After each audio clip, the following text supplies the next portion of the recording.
Bueno, falta un minuto. Démosle un minuto. Listo, entonces en un minuto también comienzo a transmitir, ¿vale? Sí.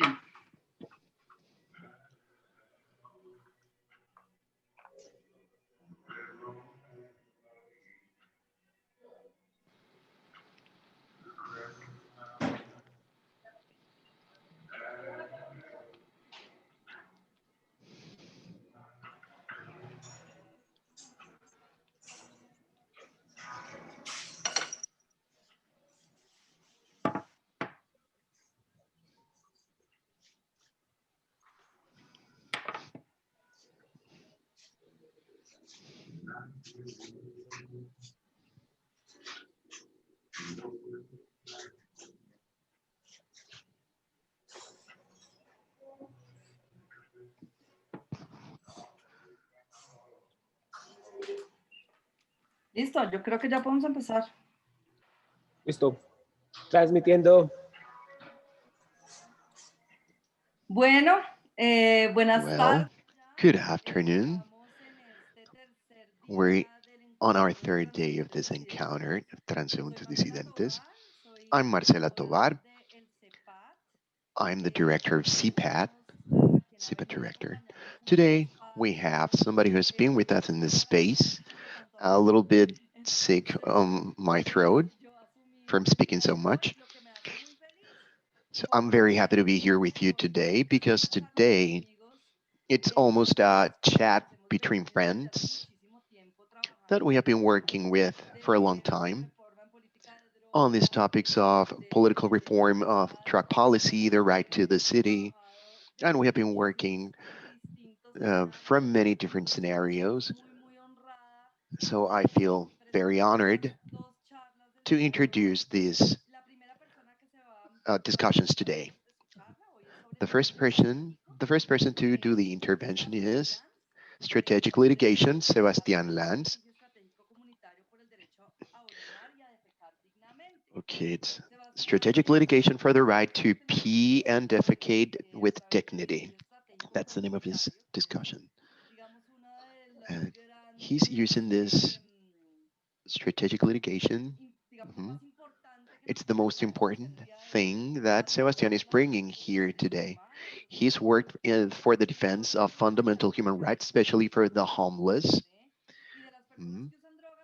and for the people who use drugs. And let's remember what Carl Hart said in our first chat, in our first conference, inaugurational conference, that, that we have to distinguish between the people who use drugs, people who are more vulnerable and more attacked. He's the co-founder and co-director of Temblores. It's a movement, a very recent movement that's been positioned lately in strategic litigation and reporting police brutality. Hi, Sebastián. I'm very happy. We're very happy to have you here today. Hi, Marcela. Well, I'm very happy too. Thank you so much for this invitation, for this very important encounter in pandemic times. Well, the other conferences, this speaker is my partner, Lisa Sánchez. We have been working with her for a long time. The first thing we shared together was a reform conference in the United States with a panel of young people. We were very young. We're not so much now. And we were starting on these topics, on these subjects. Lisa Sanchez is Mexican. She's a teacher in public management, also in political science at the University of Sorbonne. And she has studies in Paris and Spain. Today, she's the general director or CEO of México Unido contra la Delincuencia, Mexico Against Crime. It's a social movement that's been on for 20 years, and she has a lot of experience in violence prevention and crime prevention, in drug policy, and all the criminal system, criminal law. She was working in drug abuse policies for the American states, and she was an advisor for Mexico, for Uruguay, Colombia, and also for the International AIDS Society in Geneva. She's also worked in the public sector, the Mexican Institute for Youngsters, and in the General Mexican Consulate in Paris. And as a civilian, she has worked with many initiatives in matter of drugs, of gender equality, public health, and political participation. She's also published several articles. She was a collaborator in different mass media, such as W Radio here in our country, Nexos, uh, Grupo Espacio en Reforma, other stations, and today she's a member of the International Affairs Mexican Council. So good to have you here, Elisa. It's such happiness to see you, to be in Colombia. Thank you very much, Marcela. We're still young, likewise. And I envy you that you could start this encounter with Carl Hart. He's one of the greatest friendships I have. I'm very happy to be here and happy to participate after I heard Sebastian. Well, before we start, today we're opening with Sebastian, but before we start today's conference, I want to point out something that I think is very important. None of the people here in this conference is a lawyer, and that's very interesting because we're going to talk about strategic litigation precisely from a perspective where we see it as a tool that we can use to generate transformation. And it's not necessary to put ourselves in a sack that will not let us move, that we're not going to tie ourselves because we're not lawyers. This is not a crusade against lawyers, but it's very interesting because we're going to have a panel about institutional violence and safety, and none of our conferencists or speakers is an expert in security or public sector. They're journalists. And we chose that the speakers for strategic litigation, people who have been working on it, and they have generated important impact in drug policy in the life of the people, so that you can tell us what that process has been like for you, so that people and organizations who work on the same matter can uh, l- look at your good practices, take a look at your good practices, and transformations are not done with one person in particular or one discipline in particular. We can organize communities, we can organize strategies. So, with no further ado, I leave you with Sebastian Lanz. Thank you so much, Marcela, for this introduction and for making that clarification that we're looking for other kind of profiles, not necessarily a lawyer, to talk about strategic litigation, somebody who's crusading for human rights, and focusing on litigation actions in the public space. I'm Sebastián Lanz. I'm from Temblores, an NGO. I don't want to start my presentation without mentioning that it's a very good honor to be here at this space so that we can rethink urban areas and including spaces, inclusive spaces. I want to thank CPAD for this encounter and for generating this very important conference in the time of pandemics. And we need to rethink the right to the city. And this is a challenge to do it in world confinement, but okay, because people have been restricting mobility in public spaces. So we need to talk about the right to the city. Okay, for including and diverse spaces, it's become an international need. And what we're seeking is to protect human rights, which are intrinsically connected to the use of public spaces. I prepared a very short presentation that I'm going to share with you. I'm going to share the screen with you right now. Please tell me if you can see it. Yes, we can see it. Well, as I said before, I'm part of Temblores, an NGO. It's an organization for human rights. It was born in 2017 to shake the dominating structures that have been discriminating and negating the rights of the citizens historically. One of our work lines is strategic litigation because we see in it a tool, a transformation tool, structural transformation of some behaviors that have been enrooted historically in our societies. Talking about strategic litigation is one thing, but talking about community strategic litigation is another thing. Because in the Colombian context, which has a Congress that legislates very little and that historically has been dominated by the majorities, conservative majorities, um, most of the transitions and progress in matter of protection of rights for the people who use drugs or for the homeless and in general of populations that have been historically marginalized, it's because we've achieved it through the judicial line, through the just like social workers or prostitutes have been able to resort to the judiciary to continue to work so that the police respect their space and their right to work. And the same drug users have had to do the same to defend their right to consume drugs. And people, LGBT people, also have been submitted to be able to use the judiciary to access their rights, their fundamental human rights. So the greatest progress, greatest improvements have been achieved through the judiciary.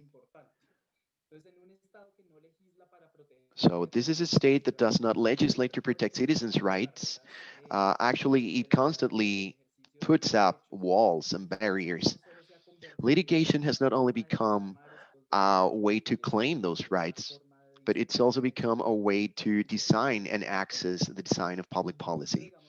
Litigation, uh, structural litigation in general terms, proposes a very interesting form of activism because it we try to submit to the will of judges the supervision of these realities that states have not been able to solve. And in all of this process of judicial evaluation, we have earned many of our claims. We have earned many of our rights. And they have allowed us to ask for more rights. But when we speak about strategic litigation in the community aspect, the first thing that comes to mind is lawyers that combat, that fight, that make lawsuits and make a lot of money because of that.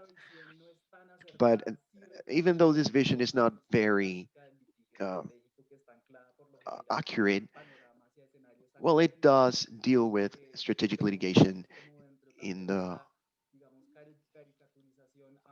sorry, as the for many lawyers have been portrayed as cartoons, trying to okay, what sorry, delving into the social voids, sorry, and legal voids that we have in our system, and without exploring if litigation actions that are proposed are going to improve the quality of life of the people or are going to solve historical problems. And from our organization, we worked from strategic litigation. We propose a model of strategic litigation that transform judiciary scenarios, but based on community. Thus, the need to generate communication, effective communication between historically excluded populations and justice. So that's why we approach community strategic litigation. This focus has many benefits and also has some challenges that are worth mentioning, but it proposes a structural transformation. And on the one hand, we're trying to bring to the table the populations that are affected by these standards, by these regulations, and the communities and populations uh, take a key part in the design of the actions that we are trying to do to transform this reality. And then there's the other vision of strategic litigation that is looking for a structural transformation of these problems. But these problems have also been built by people's voices.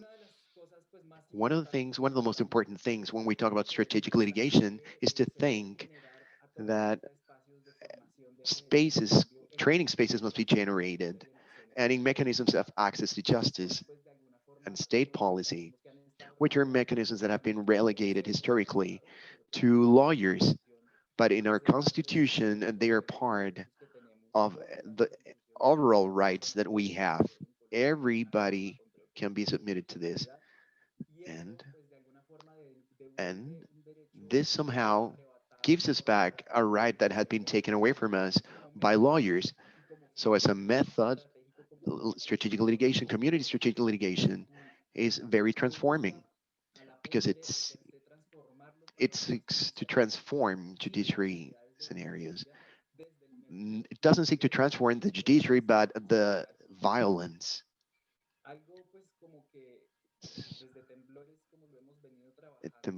In Temblores, we have been working on this. So I'm going to date back to the year 2017, where we're finishing research that produced the publication of Los Mundan Nobody Ever, Nunca Nadie, which deals with violence to the homeless people in Colombia. After publishing this report that contains, as you can see in the slide, cartography on the sensation of violence in public space, our organization started to work on identifying the causes for this violence, for this physical and murdering violence, threatening homeless every day.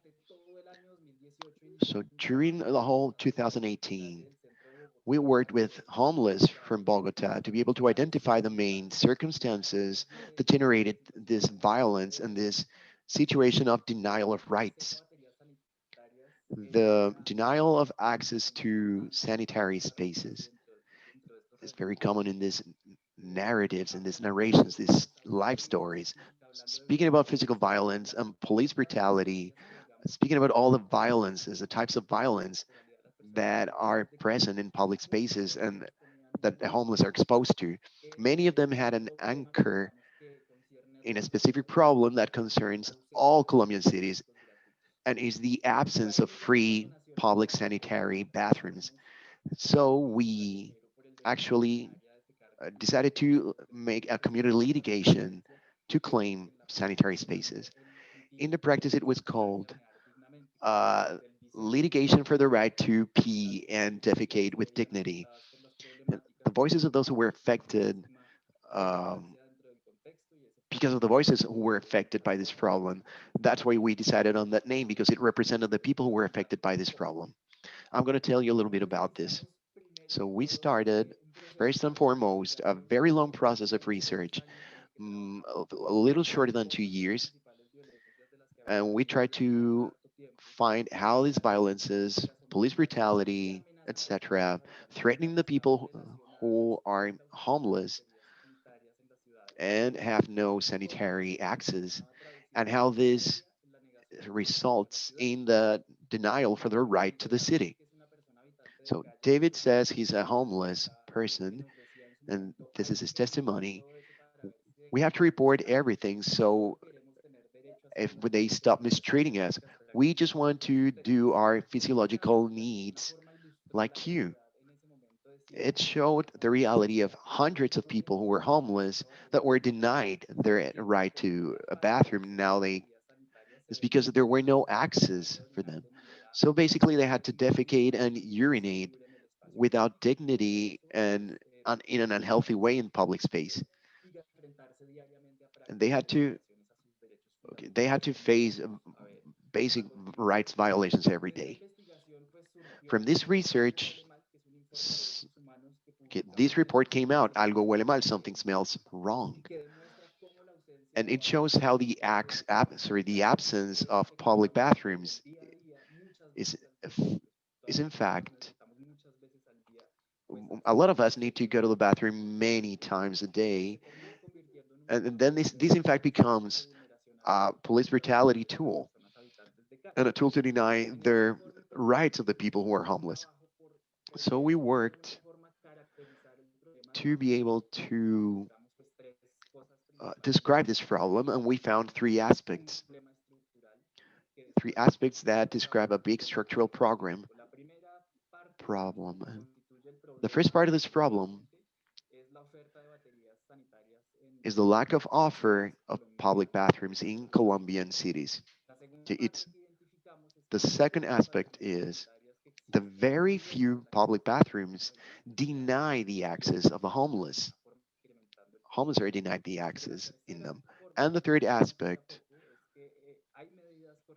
there are corrective measures for this as punishment, financial punishments and legal punishments for those who defecate or urinate in public spaces. And these corrective measures, in the long term, become the criminalization for the homeless for the simple fact that they have to pee and defecate in public spaces every day. As we said before, this factor of availability is one of the main key factors of this problem, and it makes it a structural problem. This absence of public bathrooms is an engine that drives police brutality. And in their everyday life, the homeless have to face this. But also, we could also confirm that uh, we tried to put this problem into numbers, and this is the numbers that we came up with, which are shocking.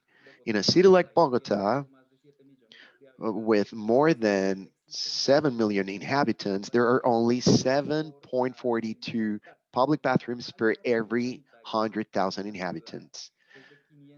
So, 533 public bathrooms, and that's not even enough. That's not close for a city of 7 million, let alone for a population of homeless uh, that are about 9,000 people. But the problem of availability lots of times becomes a problem of accessibility because of very few existing public bathrooms that are managed by district institutions deny the homeless their right to use those spaces in specific times of the day. This, besides of a state intervention in the life of people, deciding when they should urinate or defecate, and the state itself, it's actually state discrimination. Here you can see an example of these bulletins, state bulletins that are published. This is part of the report Algo Huele Mal, something smells wrong. And in the Kennedy specifically, they have public bathrooms that restrict the entrance of the homeless, and they justify that restriction based on the presence of children in the bathrooms. And this is a speech that he used to justify this violation against human rights of the homeless and and also they discriminate against the drug users with the same justification. This state discrimination practice portrays the experience. If you see it, sorry, if a homeless person decides to defecate or urinate, and with so very little bathrooms accessible, and they are denied the access, then they're of course forced to be able to use public space to do their physiological needs.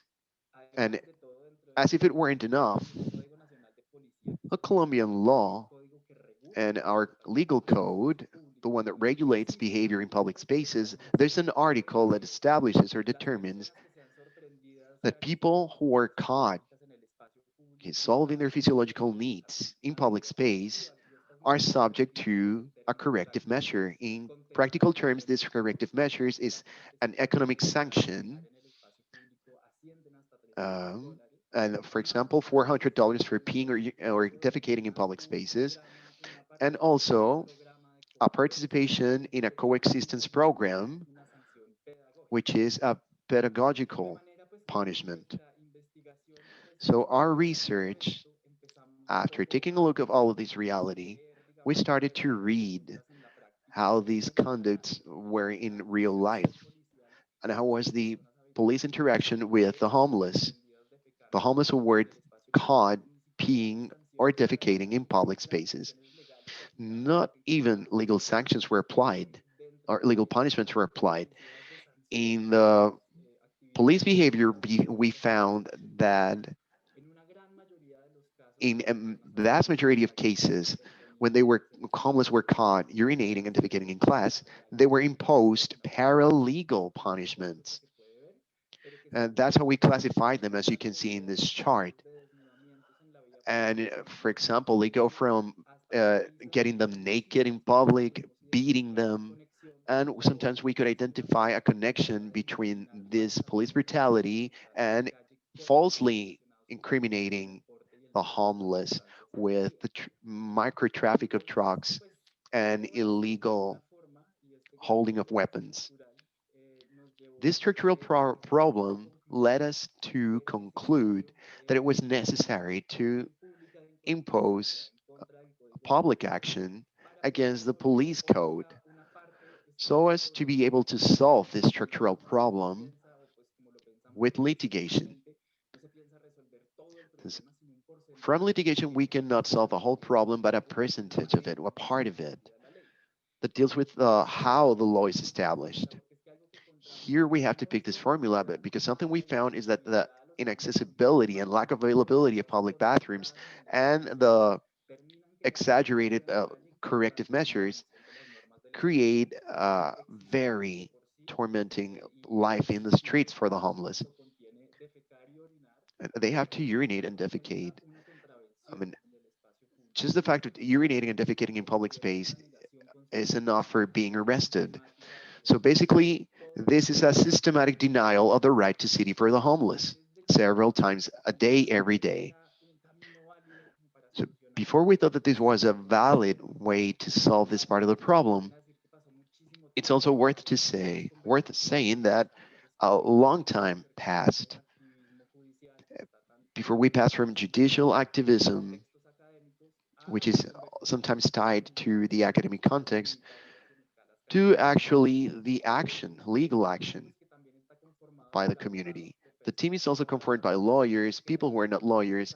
We determined that it was impossible to impose legal action without before conducting exercises that would allow us to create a pool of homeless that could be used in case we had a victory in the lawsuit. Because this way of doing strategic litigation, from redacting the lawsuit, submitting the lawsuit, and then the process is abandoned and nobody is in charge of guaranteeing that the standards or regulations or legal dispositions uh, of the sentences, the judge's sentences, are actually complied with. So we worked for a long time informing street agents, expert in mechanisms of access to justice, because this is a vulneration for fundamental rights of the homeless. And for a little bit more than 2 months, we ran through the streets of Puente Aranda, some streets of Bogota, and we were exchanging feedback with them, taking feedback from them, so that their testimony would be solid. One of the most important aspects that we found during this litigation process is the acknowledgement, as I said before, that this action is not going to solve the whole problem, but this part of the problem that it's going to be solved with this can be very powerful, and it will help us think of another solution for the rest of the problem. So we worked for lots of months during this, worked for months on this, sorry, and we talked to the magistrates of the court so that this would be understandable. And that's how we published Algo Huele Mal, Something Smells Wrong, for the magistrates of the courtroom. We submitted it for all the magistrates, for all the justices. This was an activity, a little bit of incidents. And we wanted to make this problem known. Um, we didn't have very clear still what the action would be. So once we could build a very strong case and we could submit a lawsuit and it was ready to be submitted, then pandemics hit.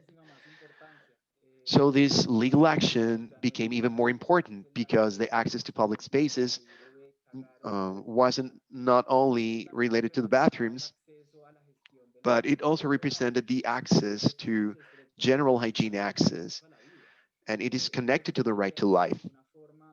So we proposed a broader debate where we could also consider that access to a bathroom is actually a lot more than simply an access to urinating and defecating.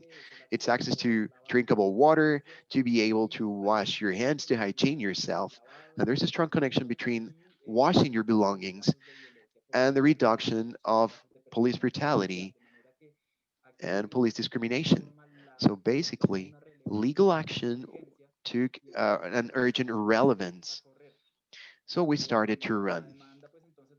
The lawsuit was submitted on August 31st this year. And one of the aspects that we were worried about the most in this context of strategic litigation for the defense of the rights of the populations who have been historically marginalized is that the balance in public opinion would go on the side, the scales, sorry, would go on the sides of, okay, people would think, okay, now the homeless will be able to defecate in front of the children and urinate in churches, and that's how the public received this. Okay. We have already seen this. I don't know if Marcela remembers in 2019 uh, when the court took back the restriction to use drugs in public spaces, then people reacted like, oh, okay, now everybody's going to use drugs in public spaces in front of children. We have to protect the children. And thus, we decided not to um, publish a lot in media. This lawsuit, we didn't want to publish it. We didn't want to make it public. We didn't want to advertise it very much because we were worried that the press would not actually portray the lawsuit the way it actually is. And the lawsuit was very clear. What we were asking was very clear. We were asking for the police to stop restricting the right for the homeless to urinate and defecate in public spaces.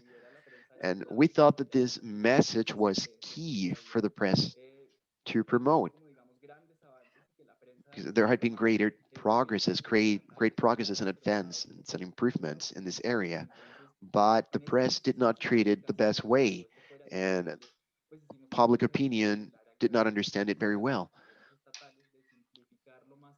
So we tried to simplify this problem as much as we could and to find an eventual solution. Actually, this exercise was satisfactory because at least we could control this press narrative, this public opinion misconception. So as you can see, this headline says, people are asking for the homeless not to be fined or punished for solving their physiological need in public spaces.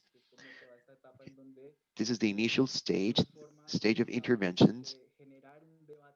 We wanted to generate a broad debate in the court so that this matter would not simply be stuck in the juridical stage, because it's really hard for this to move on to the juridical space for public debate.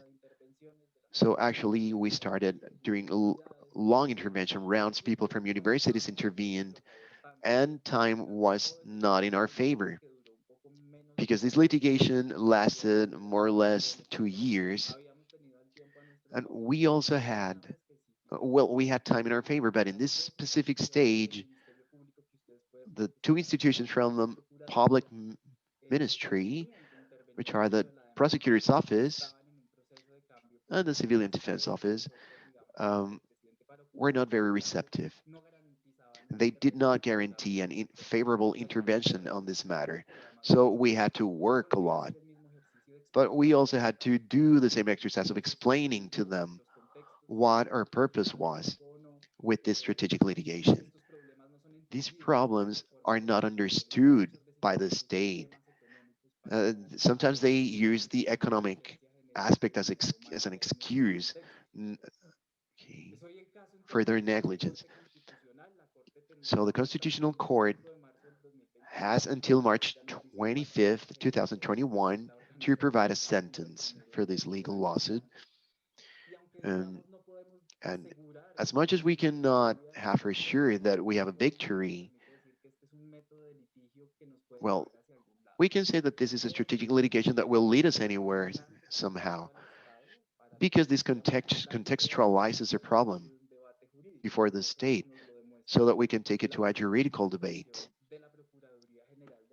And the General Prosecutor's Office, General Attorney's Office deals with this. Um, Besides acknowledging that the problem has these three aspects, these three components, the ones that we mentioned before, accessibility, uh, availability, and corrective measures.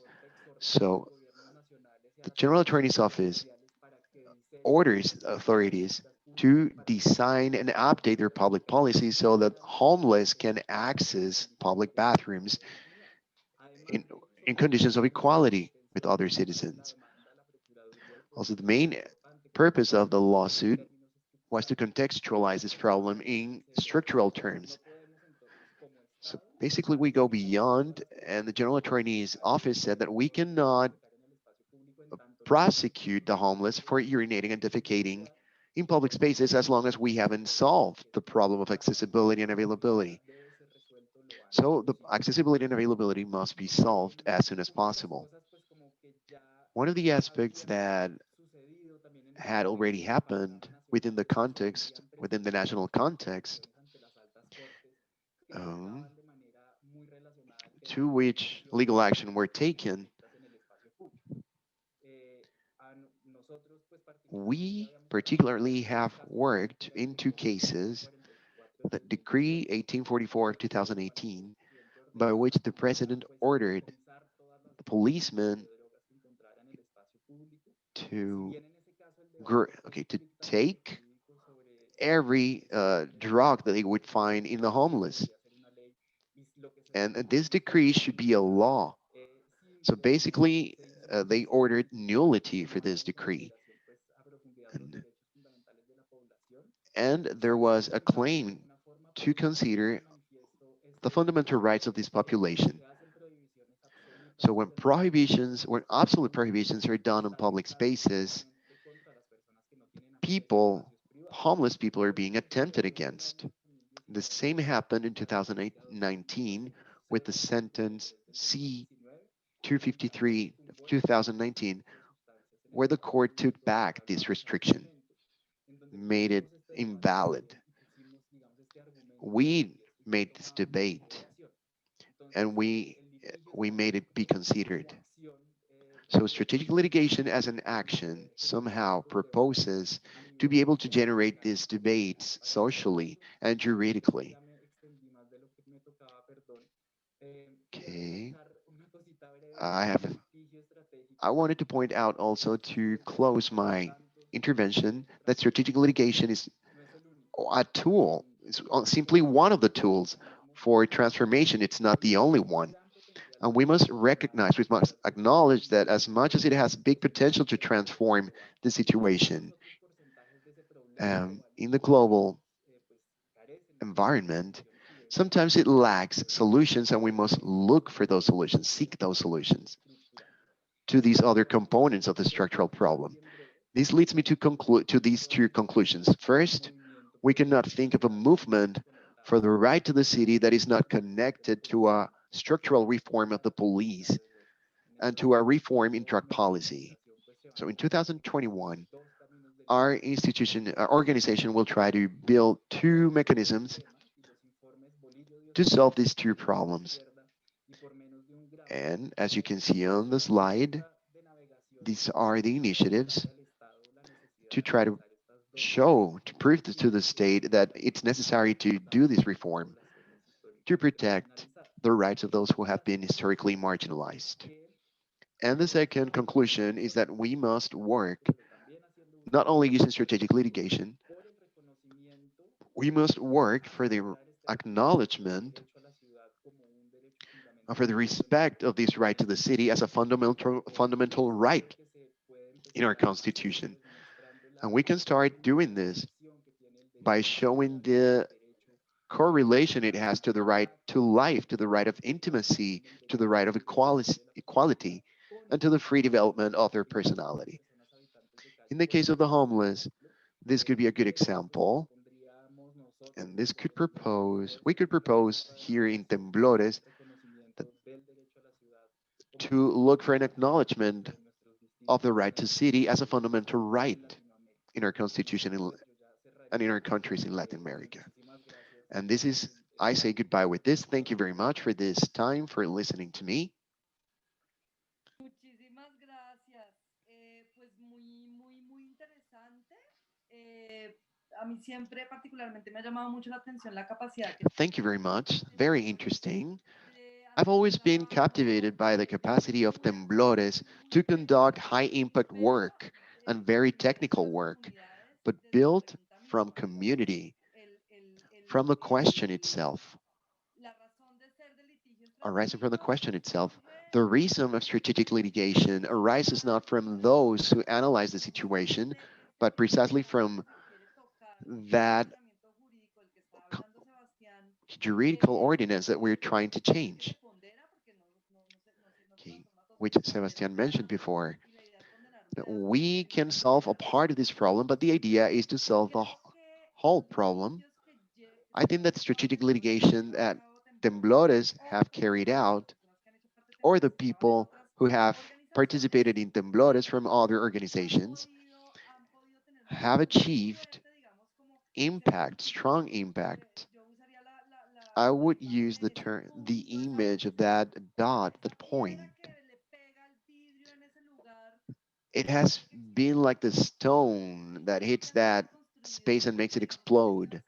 ese tipo de efectos And I think this con action has had that pero impact con quienes han because strategic sufrido litigation y has quienes han been podido tener built acceso a esos by the derechos. hand of those who have suffered from the access of from Justamente the absence of por those eso creo que es rights. tan valiosa la presentación que nos hace hoy That's Sebastián, why your porque nos presentation is so valuable elucida. because you are Muy revealing to generoso us your por parte de formula, Temblores y creo que and eso hace it's parte very generous of de you justamente and de un very aspecto generous of importante de Temblores, estudiantes disidentes y es que podamos and it's a very key part of this second encounter. quienes nos están viendo en las redes sociales Whoever is watching us right now, que Temblores nos está revelando la manera como ha Temblores is revealing to us trabajado how they have worked metódicamente desde la methodically, consulta con las comunidades hasta toda la consulting the estrategia communities and their whole jurídica strategy y cómo algo, to digamos, inside tan básico in the para state, nosotros y para and something that's nosotras so como basic for us defecar y orinar, as se puede urinating and defecating, how it becomes estratégico precisamente a porque reason for strategic litigation. quienes vemos el Precisely trabajo because como this defender question is su derecho. being Nos han presentado un arisen from those who have been denied their rights. pues muy He has showed interesante us a very interesting model or strategic porque litigation tenemos cosas como because we have things such as resultados frente a situations temas such as the results we had recently muy of the sonados en la protests, corte which have de been justamente very dirección de popular, litigio frente a spoken temas de about, protesta, pero justamente como se trataba but de tutela precisely y since we were talking about pues el lawsuits, cumplimiento de esas acciones ha unprotective generado measures, que las organizaciones the estén compliance of these aprovechando sentences have generated the fact that organizations have tratando de ser been una puerta muy perversa, approaching ser una puerta muy institutionality. perversa para que se generen unos lineamientos mucho más But it's restrictivos. also Entonces, something really okay. We interesante also need to generate other spaces. haciendo las preguntas como esas estrategias de seguimiento, cómo se So for the ponderan, Q&A cómo, section, ya, cómo se okay, ponderan we will talk esos about efectos how perversos que pueden suceder, these lo mismo perverse para effects la opinión pública y las from personas que están litigation can arise in cómo, the future, cómo from se maneja la prensa, pero absolute también policies, en los and from the way resultados it's judiciales handled by the y press and the media. de las cortes vemos muchas veces que se habla But in the como courts esa and their falta de sentences, perversidad, we can see digamos, that la they leave a tendencia possibility for this favorable a lo que uno espera y la miscarriage to manera occur, muchas veces como se implementa puede miscarriage of resultar ser muy justice. perversa y también So como these muchas sentences veces, can end up in a miscarriage of para darle ya justice paso a Lisa, if people don't understand them well. So agregar as algunas cosas, to welcome Sebastián, Lisa, adicional something that you mentioned about Andrés Sebastian, Izárraga, que es el director de Derechos something that Humanos Andres Igarga de said, la the Ciudad director del of human Gobierno rights, de Bogotá, es mm, justamente is precisely porque el derecho a la that ciudad the es right to the un derecho city fundamental. is a Entonces eso fundamental recorriendo right. también un poco sobre el And derecho he also internacional y explain to us a little bit about international law and why the right to the city must be considered as a fundamental right, okay, to guarantee human rights. And why not only the organizations, and why also civilians, common civilians, must protest and they must be covered by this right. They must be guaranteed this right. The right to life, the right to our physiological needs, the right to freedom of expression. Thank you. Lisa, thank you. The first thing that I want to do is to uh, give a round of applause to Sebastián, not simply because of his presentation, but because the work that he conducted. We're fans from Mexico United Against Crime of your work, and we wouldn't like anything more than having at least 100 organizations like you that we could do the same you're doing, that we could throw this stone on this glass and crash it completely. I come here to tell you about my experience. It's been very powerful, but it's different from the perspective of the organizational structure of this strategic litigation tool, okay, the aspects and the impacts. So as opposed to temblores, going from the micro to the macro, we had to take the big scene, the macro, and try to change that due to different reasons. In our country, as you know, a violent situation really was made worse since we declared war, frontal war on drug dealing, on drugs. The murder rates increased, and imprisonment of people increased. The people in possession of drugs, imprisonment of people with possession of drugs increased, and regulations, um, drug regulations, and military regulations against drugs became harder. So we need to be harsh, and so as to be harsh, we need to use the army, the armed forces, navy, and this all became um, okay. This all became the ground to be able to make progress in the area of rights. And it's not just that urgency, the urge. The whole national system was going down very fast, spiraling down, downgrading really fast. And we had to stop that. But we also had to think, how are we going to stop this from what uh, juridical institution? In the case of Mexico, it's particularly disappointing that despite the fact that we are a federal republic with 32 states, it's impossible to make any progress in the judiciary locally.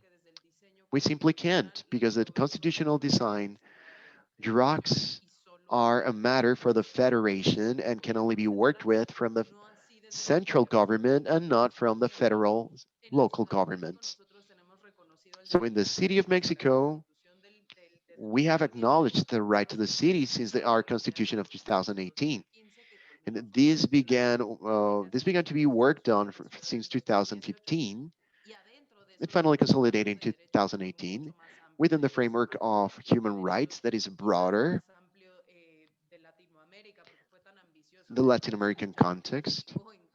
A lot of people litigated against an appreciation, such high appreciation, that was even okay. They even discussed the treatment of medical marijuana, and it was inapplicable because as much as drug control is a federal matter, the city, the city protested. Okay, no, sorry.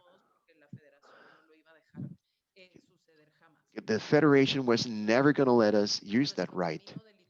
Having said that, our strategic litigation had to start from the macro aspects of the problem, advancing into the minimal aspects. And it was modified along the way. Many strategies were modified along the way. We start from this traditional idea of the organization of a civil society.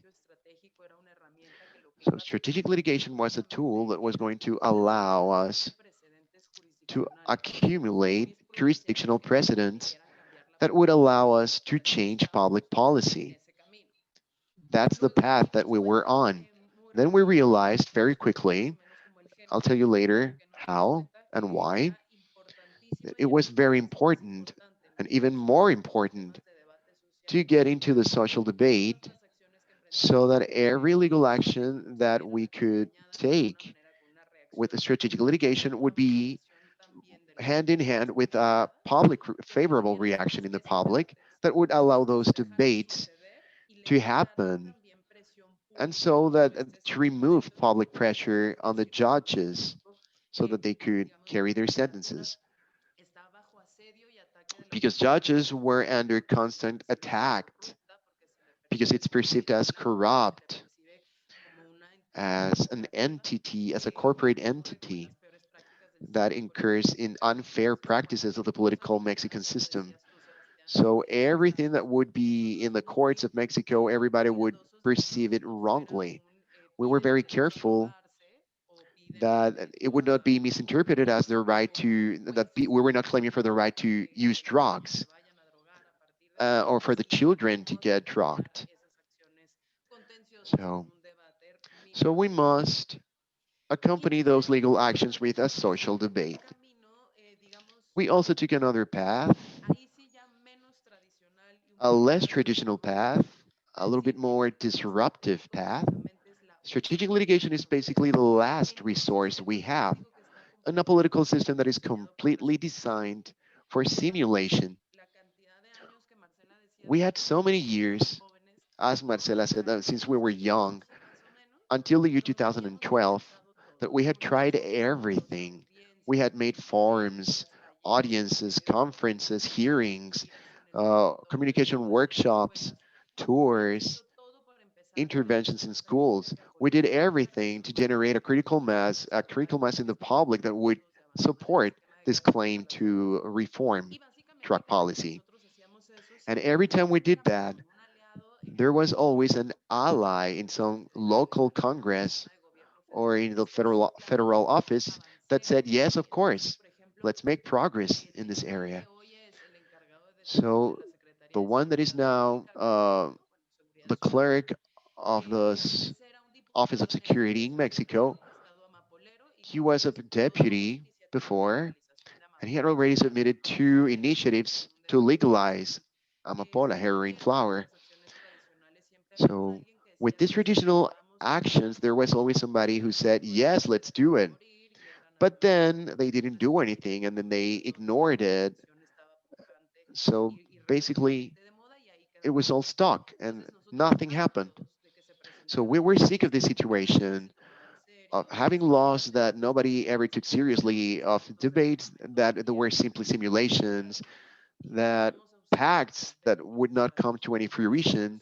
So let's use strategic litigation, we thought, to force that change and to force legislative change. Because in Mexico, we also have a jurisprudence that says that if you put together 5 consecutive sentences from the court with the same number of votes in any of the two Supreme Court rooms, this automatically becomes an obligatory criteria for the whole Constitution, and it also uh, empowers the Supreme Court to order the legislative power to change and reform policies.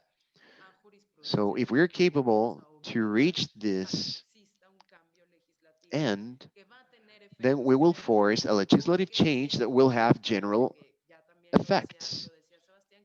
As Sebastian said, strategic litigation has the advantage that it could be a very innovative tool. It can speed up certain processes, legal processes, but it has also the disadvantage that depending on the case, its effects cannot be general. So basically, we fix a problem for a sector in a particular moment, but it doesn't universally solve or change the situation for the whole population. It doesn't always benefit the whole population. And it's very easy to fall in that first class citizens and third class citizen kind of thought. So,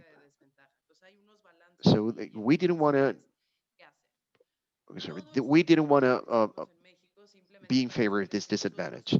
All of this in Mexico because we dealt with the topic of drugs, with the matter of drugs, interested not simply by defending the rights of the drug users, but also based on a bigger interest, on a bigger picture.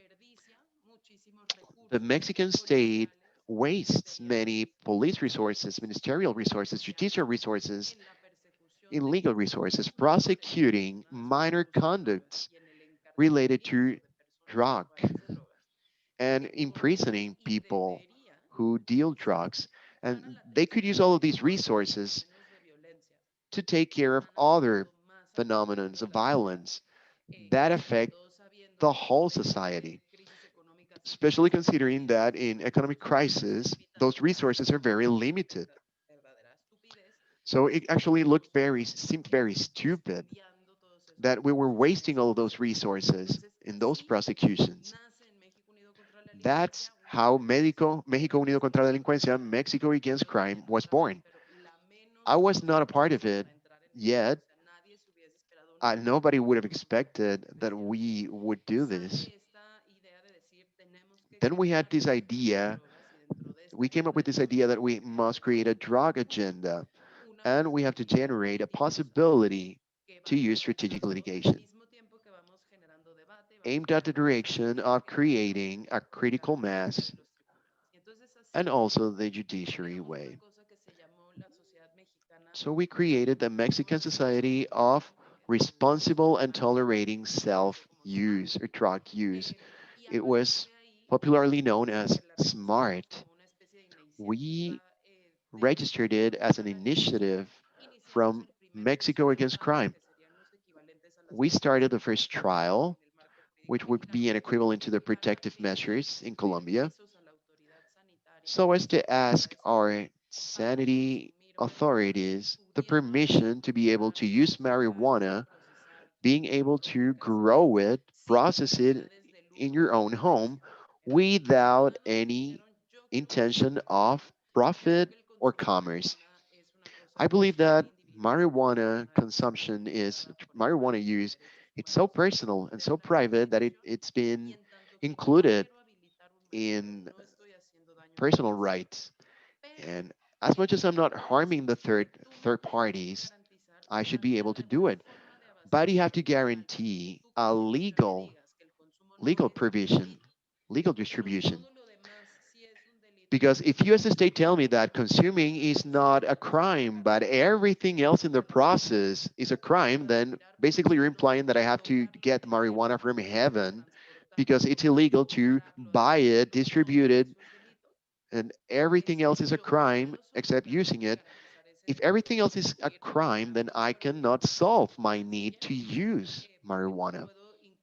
And then I'm being denied my right to use marijuana because I cannot commit all the other crimes, which is buying, distributing, etc. So we tried to change that with this movement, SMART, and we used some lawyers that were external to our institution.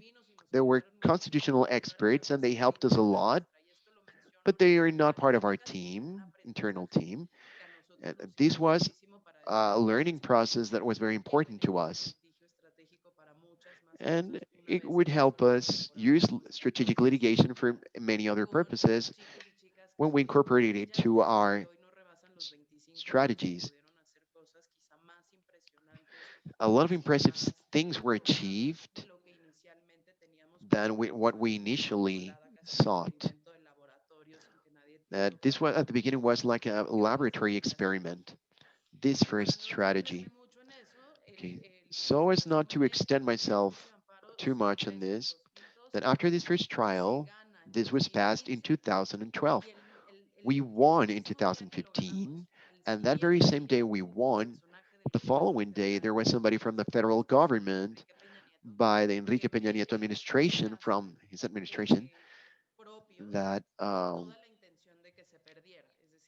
okay, then he was against this victory. And then, okay, then he used a similar resource, and okay, they sentenced on his favor. He was asking for the permission to grow marijuana. We were asking for to grow marijuana in our homes, for the right to grow marijuana in our homes, but we were denied at first. So I say that this denial is unconstitutional. They explain to us in first instance why it was not possible. In second instance, they tell us, okay, you're not allowed, but you can use this way to try to get it. And then on a third instance, the court says yes, and this was November 2015. We earned the right to consume cannabis recreatively, non for profit, and homegrown. Two interesting things that community organizations must know for this. I think it's important that they must know strategic litigations had been tried in Mexico before, especially to try to reform the possession policies. Uh, Everything was lost. This was tried against the federal supervision and control, and they lost. The federation was never in intention to intervene in the judicial aspect. And somehow, these conversations had been uh, tried to, we had tried to put up these conversations, but we were answered no, we were denied. So, how did we win? One, because we were in an institution that was not suspicious of having a real interest on drug use, but on a correlated matter that was security, safety, and the use of public resource in the matter of drugs. And secondly, because the people who provided their names for this trial were not people who correspond to the imaginary, the collective imaginary, to people's idea, to that prejudice that people have of a drug user. And then we're not proud of these misconceptions. It horrifies us. But the court was brave enough to generate this sentence because they created something that is was the moral solvents of those who complain. That's the political scenario, moral, ethical, ideological scenario in which these strategic litigations are taking place. If back then we had asked the court to revise their decision, maybe we wouldn't have won. So there's a lot of work to be done, and sensibilization of the rights of drug users and their life stories. And this is something that many years later, now we have achieved as one of the positive results of this litigation. So that we don't have to go through all of this again. And so that this is not a situation of this depends on who is asking. We need to get to the bottom of this. Are there human rights that are being violated? Yes or no? And if there are, then how are we going to solve this? So we won this first case, this first instance in 2015. Then the federal, okay, that lawyer who introduced the second case from the federal government never fought for it. So basically, we had to defend our lawyer so as not to lose the trial, because five consecutive sentences with the same number of votes and on the same decision does not become jurisprudence in Mexico. So we could not lose the second instance. So definitely we had to defend our lawyer to win the second instance. It was very intense, a very intense experience and interesting. And then we put up a few cases, additional cases, in total 11 cases to be able to have the three remaining, to accompany the three first ones. because we lost some of them depending on which first instance judge would look at it, if it was denied from the first instance or at the second instance. Because I don't know what it's like in Colombia, but in Mexico, every time you appeal a sentence, there are two possibilities that you have a legitimate interest or a judicial interest. If you have a legitimate interest, you're claiming an express violation for something that affected you directly. Somebody got into my home, for example, so it's a violation to my right to property, to my private property. So the judge validates that. And the juridical interest is Mexico United Against Crime, the organization. We have a social purpose that is that we protect justice, peace, and this violates human rights, and this is violent. So our case is accepted, but not in every instance of the judicial power that cases have this acceptance. So basically, we had 11 trials, 11 appeal trials. So we won the three additional ones we needed to get to jurisprudence. I'm telling you this like smiling a lot and very quickly, but it started in 2012 and we won jurisprudence in 2019. It wasn't fast, it wasn't painless. This process felt like a kick in the butt, having to struggle for this for so many years. Um, Explain to any financial expert that you're going to take 8 years struggling in a fight. See what they will tell you. So basically, we need to be reselling the problem. And finally, we achieved this jurisprudence by the court. But in the interim part, in the in between, many interesting things happened. We decided we wanted to build internal capacity in México Unido contra la Delincuencia, Mexico Against Crime, to be able to have the first clinic of strategic litigation in the matter of drugs in Latin America. And we did it. And to achieve it, we interviewed more than 100 lawyers so that we could have clear that the profiles that we wanted to build were profiles of people who were interested, fundamentally interested, and primarily interested in human rights and not in the corporate practice or litigation practice or not in the corrupt practice of many judges. We have no idea how many people came to interview to our office and asked us if we had a budget for bribes. Uh, they're real, they exist. I was shocked. But this group, the union of lawyers has many positive things, but it also has many negative things. We wanted people who would be bold, people who would be able to treat human right violations, and who would be able to connect it to this, to the right to the city, to connect the right to health with the right to free development of your personality. And then we could have more precise strategies. We put up a team, a fundamentally young team, an acquitative team, and they have redacted this lawsuit. The redaction was perfect. It was the best thing I've read. These are youngsters who are 21, 22, 23, um, and their most experienced counterparts don't understand this problem the same way they do. Besides, they're, they were formed, they were trained at the university with constitutional rights integrated to their teaching, something which is rare for older lawyers, previous lawyers, because they were not, these two aspects were not integrated before. Now they are.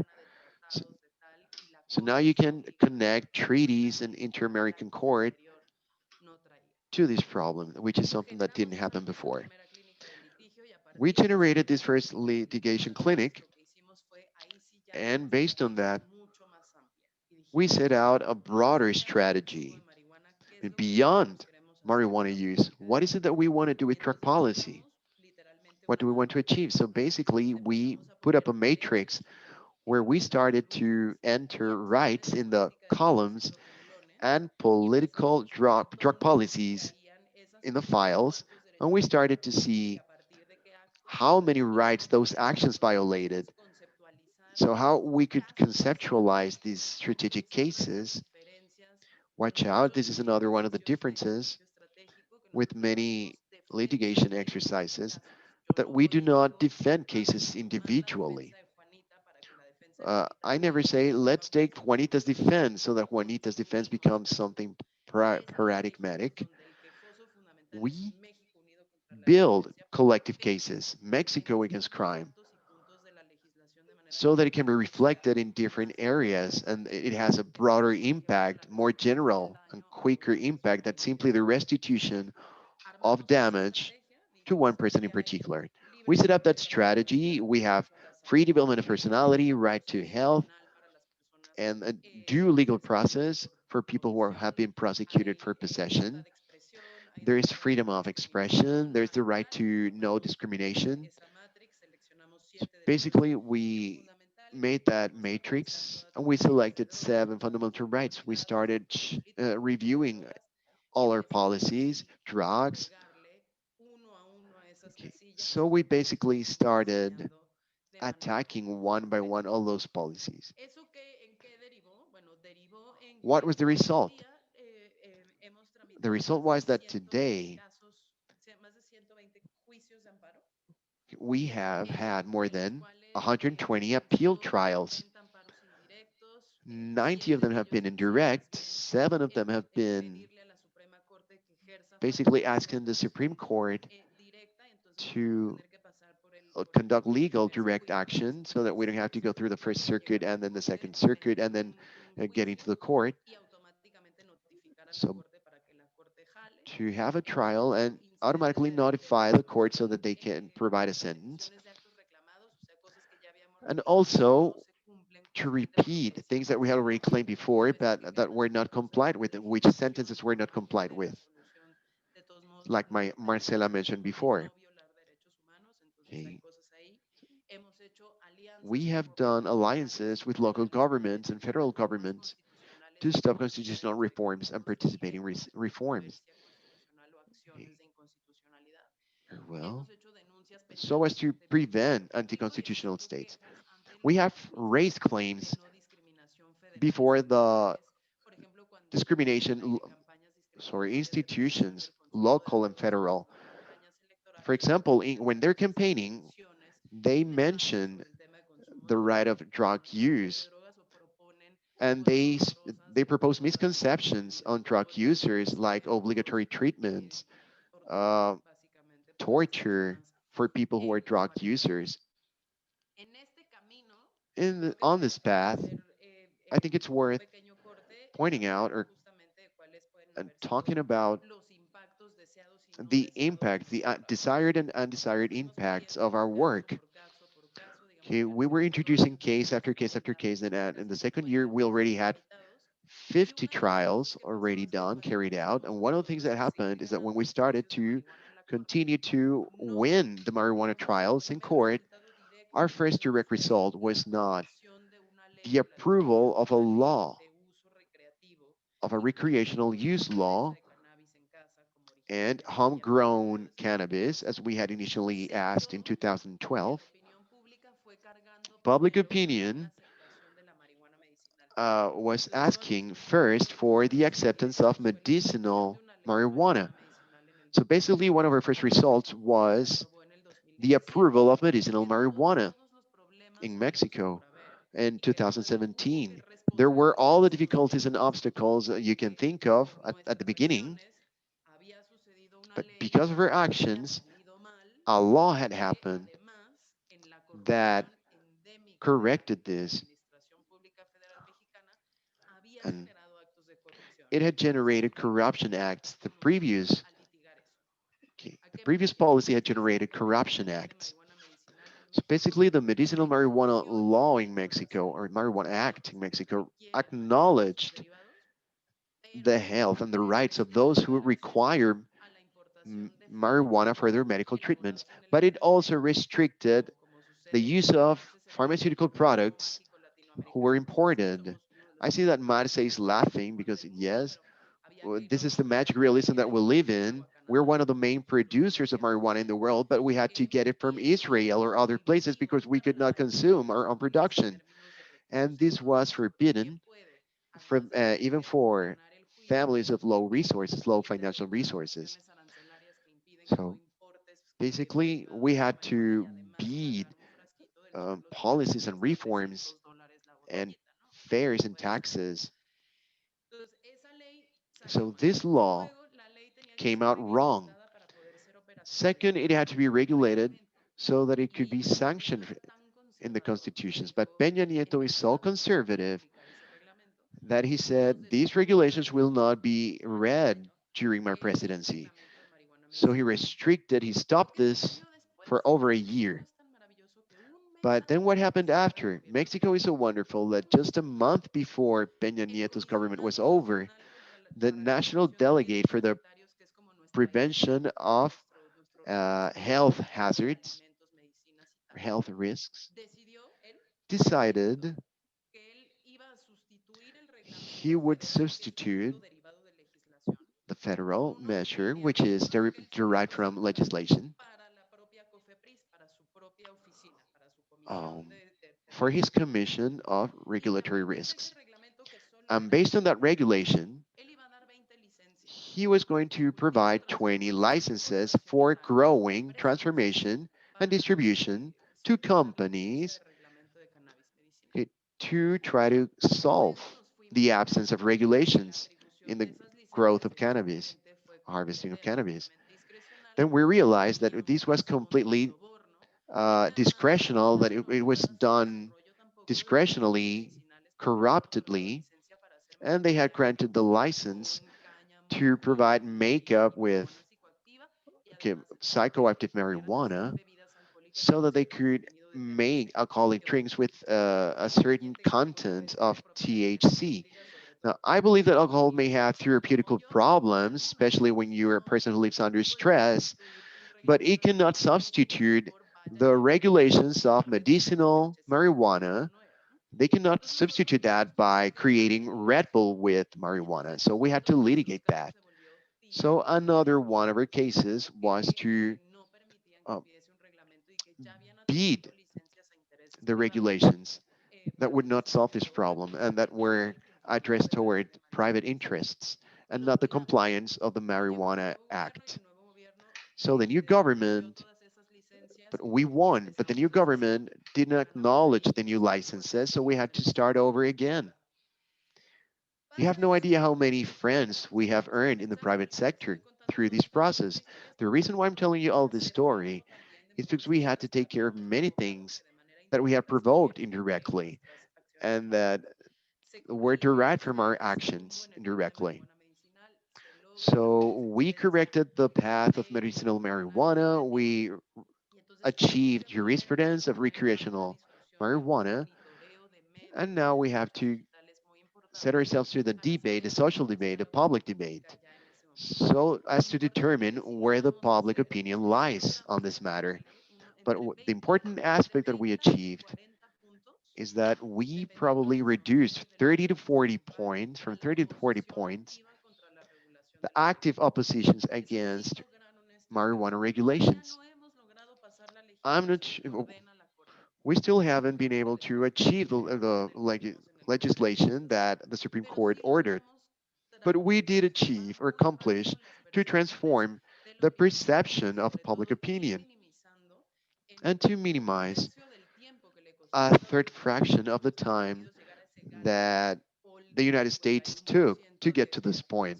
Remember how they had to work from 1996, when California was the first medicinal marijuana state, until 2012, where the second state was Colorado, and then it took us from 2015 up to date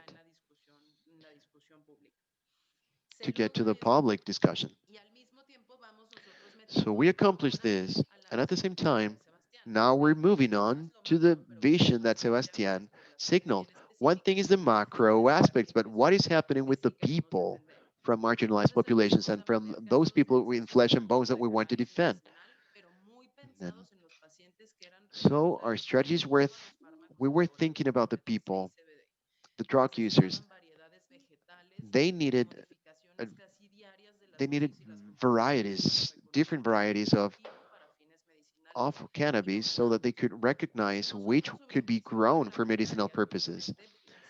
And then we said that it wasn't only worth to acknowledge the right, but also to analyze the accessibility to that right. So we won a case where actually it was proven that they were putting obstacles for the guarantee of rights who were drug users. We also work with people with injectable or shootable drugs, and we work with the organization that is damage reduction. They started to put up rooms for the use of injectable drugs. Then we had a case of objections of conscience because the Congress passed a law that allowed doctors to deny service, medical services based on religious reasons or ethical reasons. And of course, the first discriminate group was going to be the drug users. So we had to start working on the free development of personality, but beyond the context of marijuana. But because we also had to open the analytical possibilities. In Mexico, the free development of personality is basically what allowed us to earn the marijuana lawsuit because it's restricted to the fact that marijuana has a level of addictive an addictive capacity and a damaging capacity that is a lot lower than other drugs. And it's been established by medical institutions and authorities. It's a lot less dangerous and less addictive than other drugs than compared to, let's say, cocaine and other substances, for example. So basically, we also included cases of other substances, and now we have active cases in lawsuits to protect the right to use cocaine or LCD. I promise you that I'm about to finish. We also dealt with the right to non-discrimination, the right to information with the absence of service, because there is no supervision from treatment centers, prevention campaigns that have no scientific background. And this is the exercise that I would like to finish today with. We had to start adapting our strategy to be able to reply, to respond to something that we define the concept of bureaucracy, strategic bureaucracy. Because when people like Sebastián starts having success in their cases, then the authority learns the way. And then when authority learns the way, then they develop processes to block that way and obstacle that way. So they started to develop processes to block us here in Mexico. For example, if even more people started asking for sanitary authorization to use cannabis, then the sanitary authorities started changing deadlines. And then overnight, they said, thank you for your request. Your answer will be provided in 10 days. Then some people would say, well, it's not 10 natural days, it's 10 work days. And it started to change. And in the end, we ended up with 120 work days, which was basically a euphemism for telling people we're not going to solve this, never come back for these. So we had to start other actions that are the ones that I want to talk about, and I'm going to share you my screen with, because this is the things that I'm most proud of. The cannabis is called cannabis con permiso, which is cannabis with permission, with authority. This is information that is uploaded in Mexico Unido para la Delincuencia's website. This is a campaign that we started to de-articulate this violence with this movement. We were trying to democratize the strategic litigation so that anybody who's not a lawyer could complete his or her request, sanitary request, and all the appeal trial without the need of a lawyer, with tutorials and with the documents that we published for free download and access. It's called Cannabis with Permission, and it's basically a video where I'm saying if you want to participate in this initiative to be your own grower of the marijuana you use, then welcome.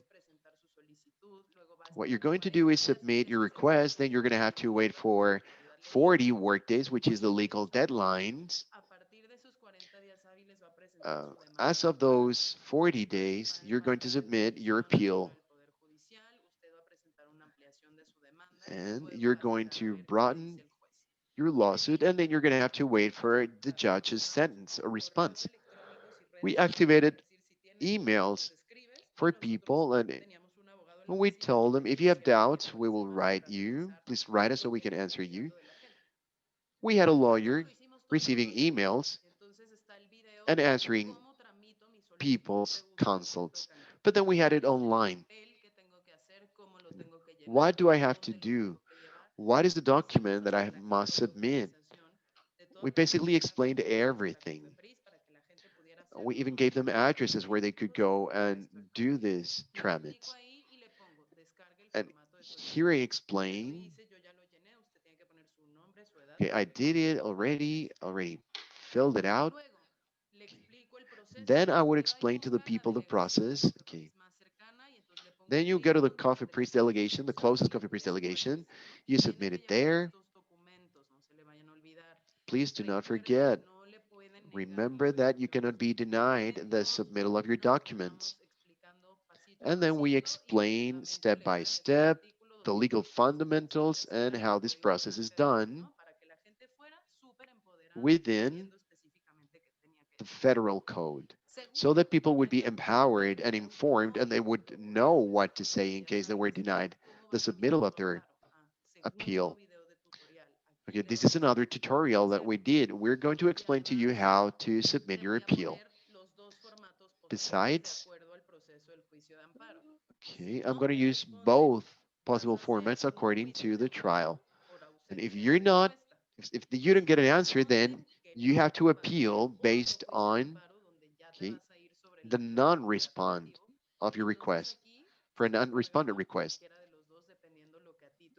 And then here you can download any of those claims. Then how do I follow up on my appeal? Third tutorial video. And finally, for how do I answer a justified report? Here in Mexico, when you submit an appeal, the judges call the authorities, all the authorities that have some sort of competence, and then they present their own arguments, and then the judge finally provides a sentence based on those realities. So how are you going to answer to these questions? Okay.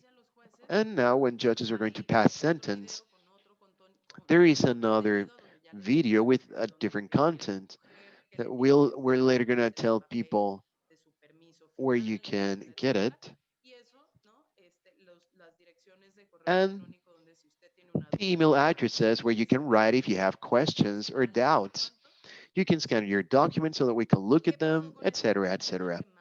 Whatever happened with this campaign that massified the possibility of appeals and appeal trials? And if I have a clinic of strategic litigation based on drug policy, I can only tramit approximately 40 appeals a year. But this could allow us to put up more than 3,000 appeals in a year. The sanity authorities collapsed. So our, our juridical lawyer could not take care of all of this. So basically, this was upscaled to the juridical assistant of the president. So basically, they were, okay, sorry. This process also accelerated the debate of recreative marijuana, recreational marijuana consumption in the Congress. Then they said, okay, all I can do is provide 5 permissions. So I will have 5 first-class citizens and 120 second-class citizens or third-class citizens. Okay. But we'll have to take care of other things like regulations. Okay. So where are we today in Mexico? Where do we stand today after all of these efforts? Well, today was the deadline for the last extension for a sentence. Yesterday we found out that because all the parties agreed together, they asked for a fourth extension of the deadline. So we're going to have to wait more, but at least we have half a sanction. We looked at it. There's a lot of mistakes, but at least we have something. We have never before been so close as we are today of regulating recreational marijuana, and all this started because the least suspect of all people, the least started a strategic litigation lawsuit and an appeal trial, okay, evoking the protection of rights, the right to see to the right to use drugs. Muchas gracias, Lisa. Pues la Okay, verdad es thank you very que much, Lisa. oírte siempre es un placer. Listening to you is always a pleasure. Bueno, pues es muy interesante el tema en México. Vamos Well, a this tomarnos unas topic in Mexico is preguntas. very ¿Tenemos interesting. tiempo? Quiero Let's simplemente una cosa para take comentar. some times to take Y questions and es answers. que I just want to make a podemos comment. ver muchas similitudes We can en see a lot of la similarities estrategia with the de los strategy sismos. from Si temblores, bien, digamos, el contexto es completamente as well as diferente the por las context is implicaciones que completely causan, different, as you pues la explained to us política at the política beginning, que all tenemos because en also the political Colombia es system in diferente Colombia a en and in México. Mexico are different.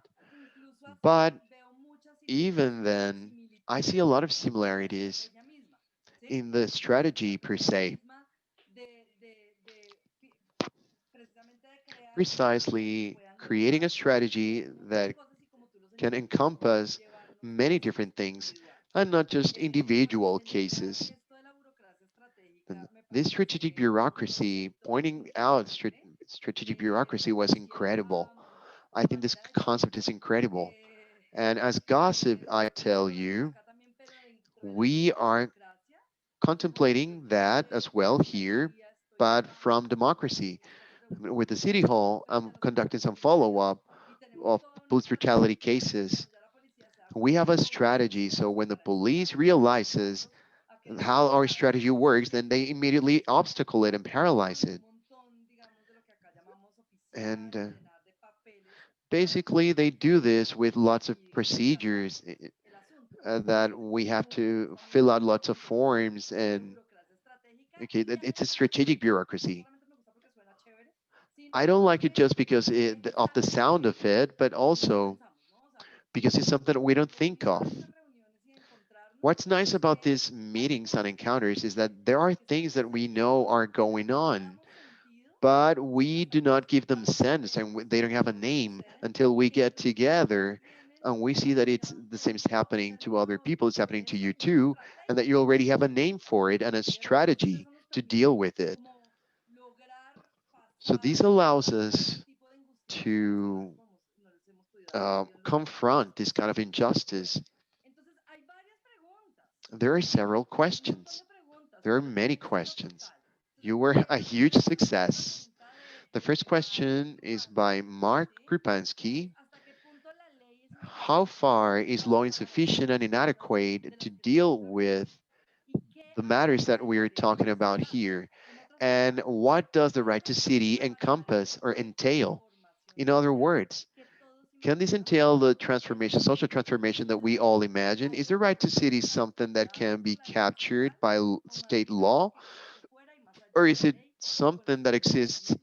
outside Mark, of the aparte de law? crearnos como todo un And programa para un doctorado, no especifica a quién le hace and esta pregunta, Marcus, entonces okay. pues nos gustaría que So contestaras las dos. we would like you both to answer to Mark ¿Quién Krupansky. quiere empezar? Who wants to Va, start? Sebastián. Okay, Sebastian. Before I answer that question, that doctoral question, this is a question for a PhD. Before answering this PhD question, I would like to point this out. That it's very interesting how strategic litigation was um, proposed from the macro and advancing into the micro aspects. And this leads me to thinking that in the future, there will be even fewer lawyers, and we will have more mechanisms that will not require of the practice of a lawyer. And a lot of times, the exercise of a lawyer or the practice of a lawyer makes these processes slower and makes them longer. So this cannabis con permiso movement is an experience that gives us goosebumps because you guaranteed a step-by-step route on a specific direction of how every citizen can access the legal system quickly and efficiently, and how that accumulated ends up being something that makes the system collapse and requires the use of the rest of the judiciary to be able to attend this need. So I think this is absolutely shocking. I'm positively impressed. Okay.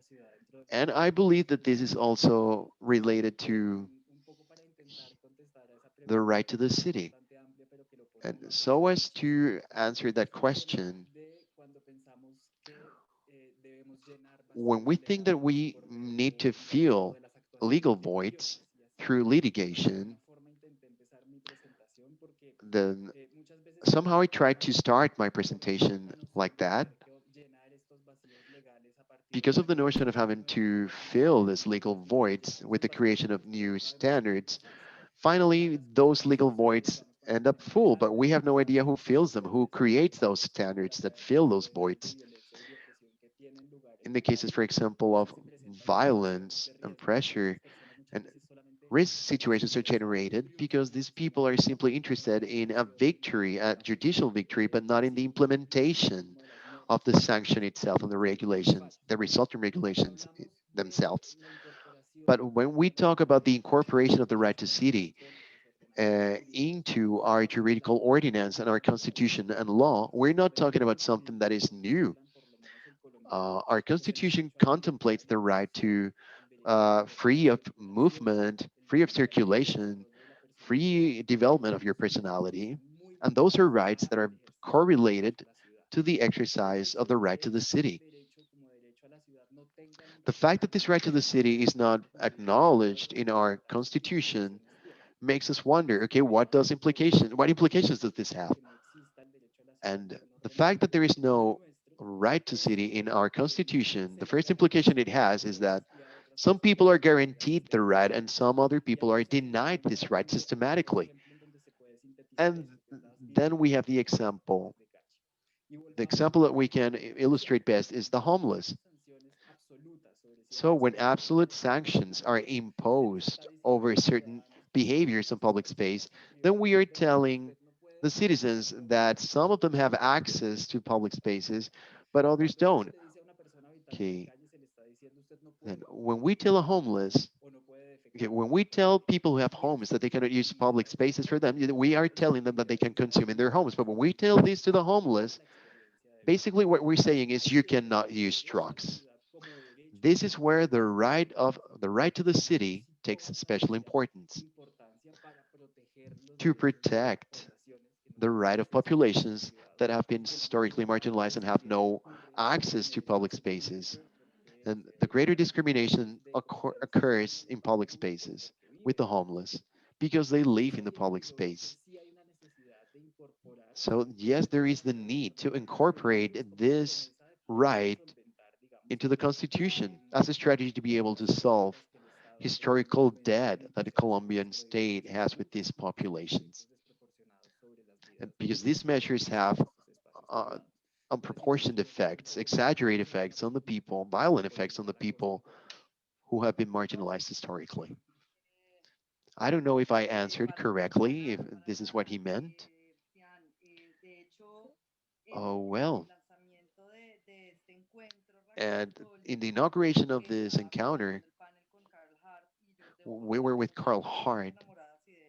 I must confess, I don't know who I love most, Carl or Lisa, but we were talking about public space and about that concept.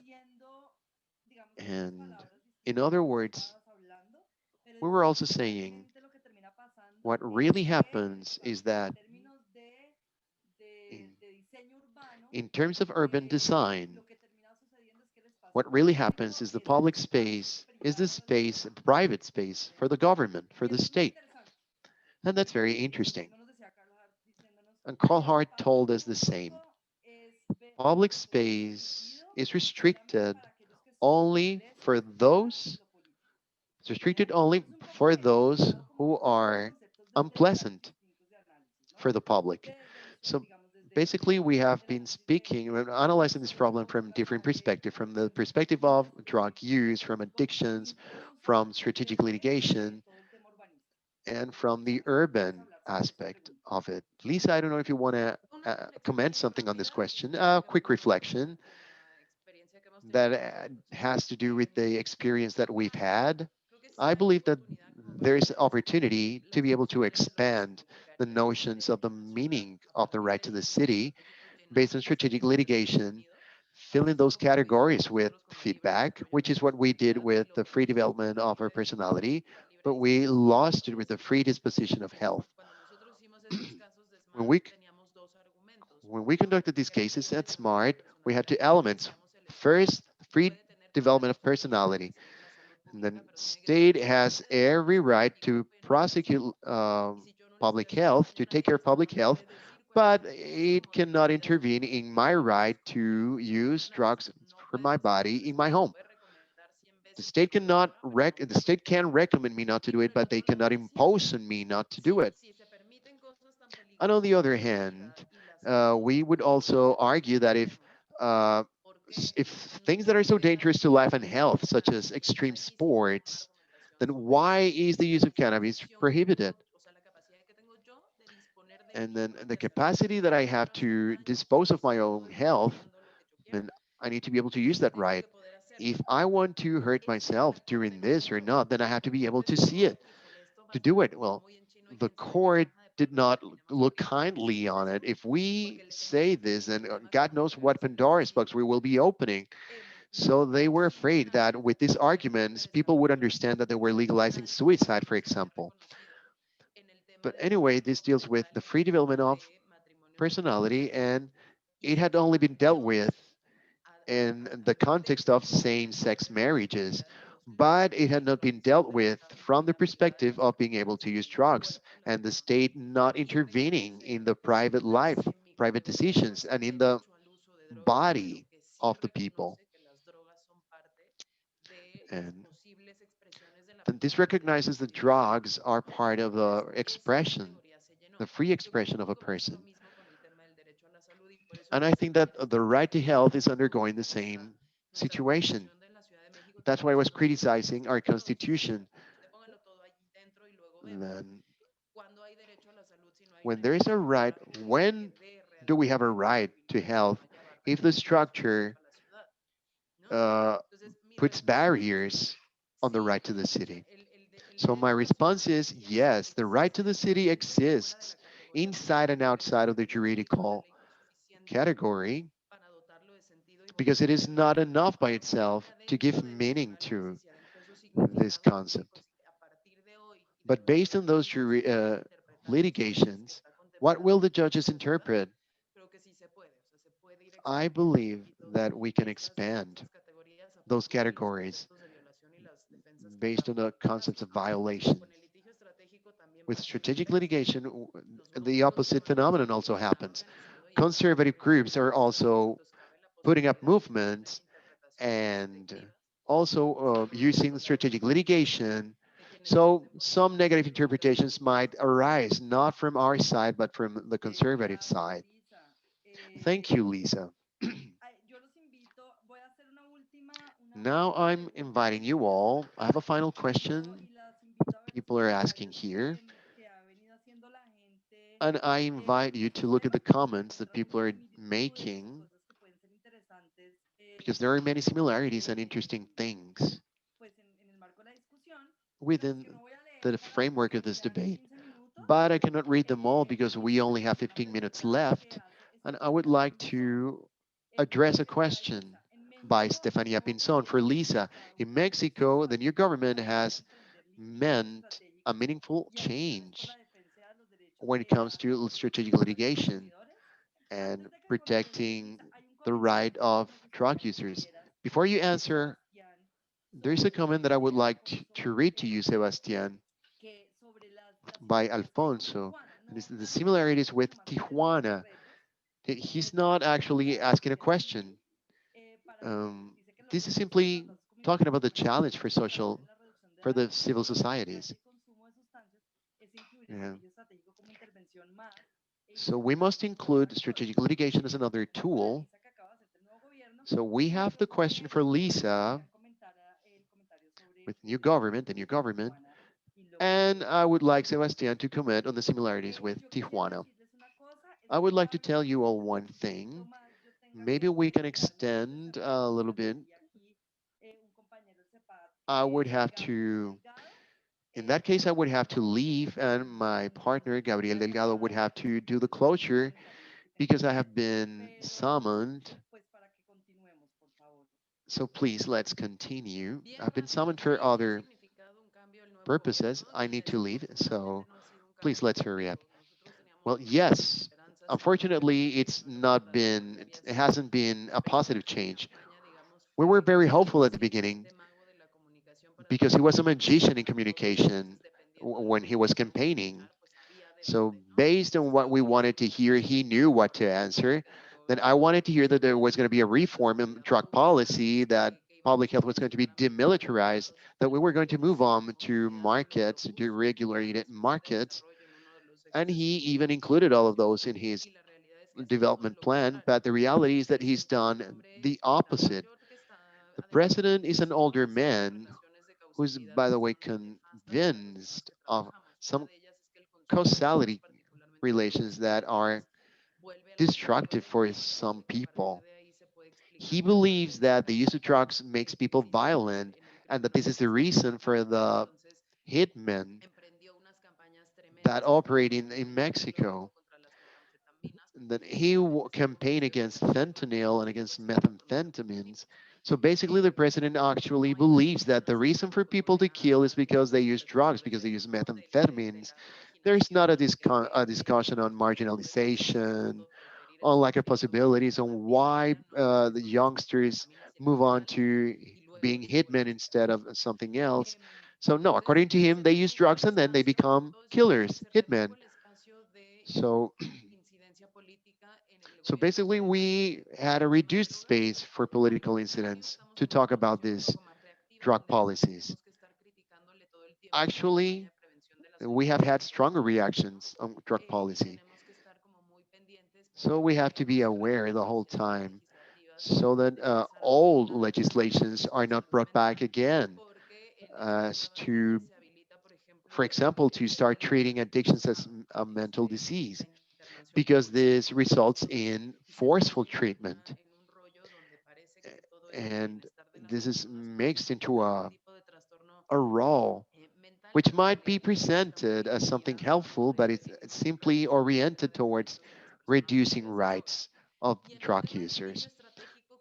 And regarding strategic litigation as something aside from this, aside from the matter of human rights or financial matters, President hates strategic litigation. So there's been a lot of pressure on the judiciary. For example, you have 10 cases on the same matter. What they do is to put pressure and pressure and pressure so that the judicial branch, what they do is simply they throw away the 10 cases. They file them and then, or probably they submit them into one courtroom and the same judge well, buries all 10 cases. I thought it was going to be more open, but it hasn't been. And simply the president only loves other forms of direct participation like um, plebiscites Okay, and everything, every social change has to go through this process of strategic litigation, and the president doesn't like this.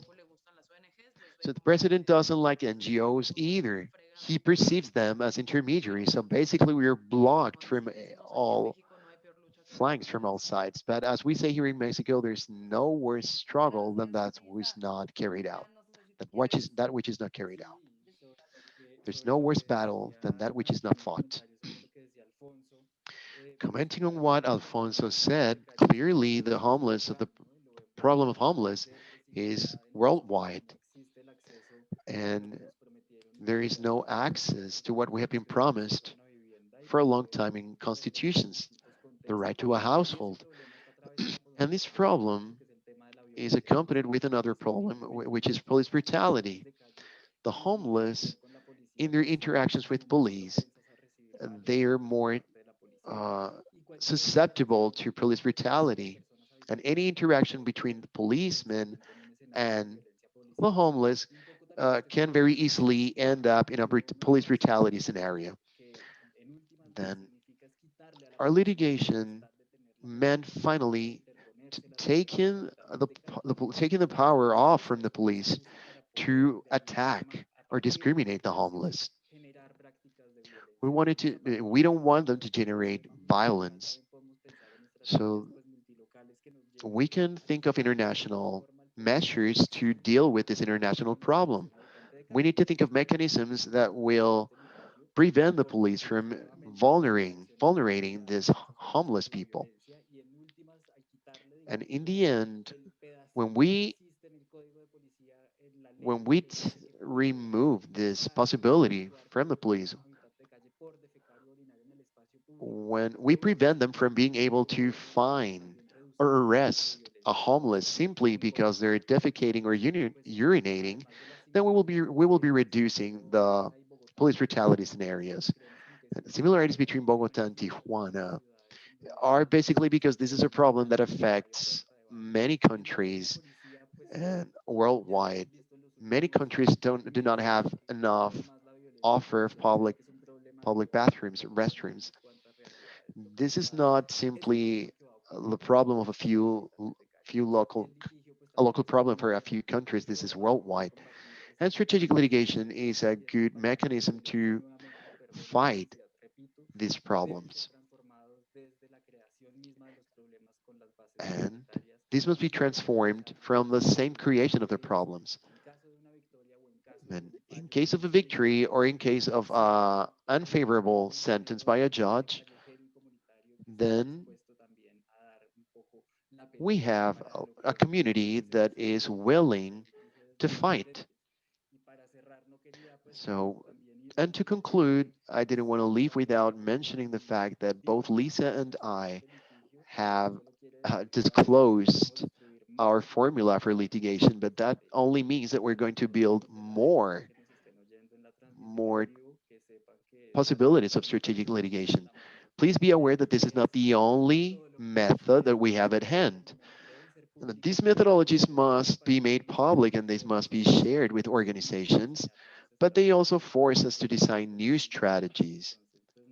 Once we've communicated them, we are forced to create new ones. Thank you so much, Marce, for Bueno, this invitation. muchísimas gracias. Entonces, los invito y las invito a entrar a las Well, páginas web de México Unido I por la invite you all Conferencia. to access the Temblores, Mexican Temblores webpage. tiene una serie de información Temblores muy has a series importante of sobre reports that you can el check. You can trabajo que also está check haciendo the para Temblores seguimiento de estos webpage, grandes informes and you sobre can todo el seguimiento que look hacen sobre access las two of their dosis biggest reports digamos, de la provisión de la dosis on the personal prohibition of the personal y pues dose of, temas de violencia policial, sobre and todo also que police es brutality, un informe que se llama Bolillo y Patria.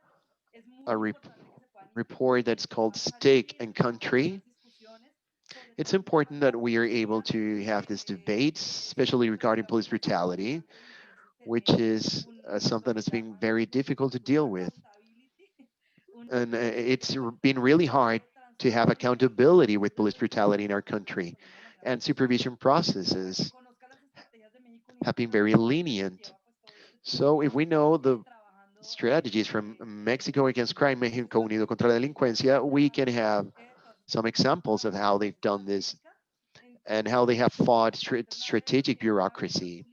So those of you who access their publications, please read them. Oh, and please let me invite you to at 5 p.m. We have a new conference with two wonderful speakers. One of them is a journalist, Natasha Neri from Brazil. She's in Rio. She used to work with International Amnesty. She's worked a lot on the area on the topics of favelas and violence. And Juan Diego Restrepo, which is a Colombian journalist from Verdad Abierta, he knows a lot about security. He's worked with the connections of legality and illegitimacy. And we're going to talk about security topics related to journalism. I'll leave you. I have to go. Thank you. Okay, Maria Elena raised her hand. Yes, that's what I was about to say. Maria Elena, welcome. Hi, good afternoon. I was listening to Lisa, and I was very enthusiastic when I listened to her.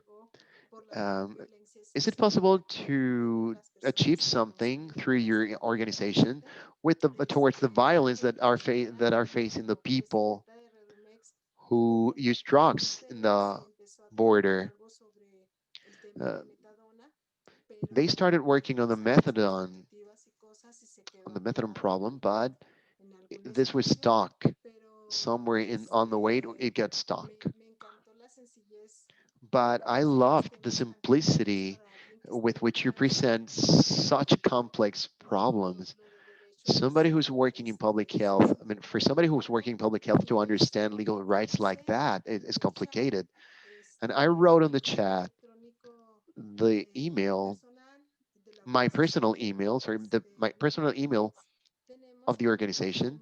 But at Redumex, we also have the have strong interest of exiting the public health environment to enter in strategic litigation because we have worked a lot um, with the human rights commissions, with the state human rights commissions, especially. We have made a lot of, we have done a lot of movements and activities with local authorities. But as long as laws are not changed or reformed, we will continue to work hard. And we would like to have you as allies. And we would like you to think of the causes for the violence in the border. Since yeah, we're far from Mexico City, but our both our northern and southern frontiers and borders, we have a lot of problems of violence, and the right to city is violated strongly. Thank you, Lisa. Thank you for everybody. María Elena, yo te tengo que confesar que yo he seguido tu Maria trabajo Elena, por varios años I y must siempre he confess that sido I've fan número uno. followed up your word, Siempre yo your desde que works for comencé so con many la years that I'm your organización number one siempre fan. tratando de ser el referente, María When I Elena. started working in the public health, you were my reference, Podemos my hablar, si benchmark. quieres, el tema con We Redumex can talk about prácticamente that hace una later in hora. private. No quería hacer la parte procesal de pedirles permiso Some of the digital people y that todo, some of the person that we were working with did not want simplemente to take esperamos care y of se espera que this. los precios avanzaran, pero avanzaron por Uh, otro lugar. Entonces lo que uh, podemos hacer es what we can coordinar con do is to nosotros y ver qué otras coordinate oportunidades tenemos both para of poder us to see atenderlos. what other Y opportunities we también te have platico acá to toda continue cosa. on this struggle. Of course, I have your Escribimos information right here, so I will write you. I will contact you. Thank you. And we have a new president in Redmex. It's Lourdes Angulo from Arteras Mexicali. We also have Alfonso, and we're doing the fight. We're giving up the fight. Well, thank you all very much, the speakers, for your valuable contributions, and to all our participants, thank you so much. I'm glad that you can make all these contacts and network like this. That's what these networks are for. We'll continue to work because what's clear is that we still have a long way to go. Thank you very much, and I hope we see each other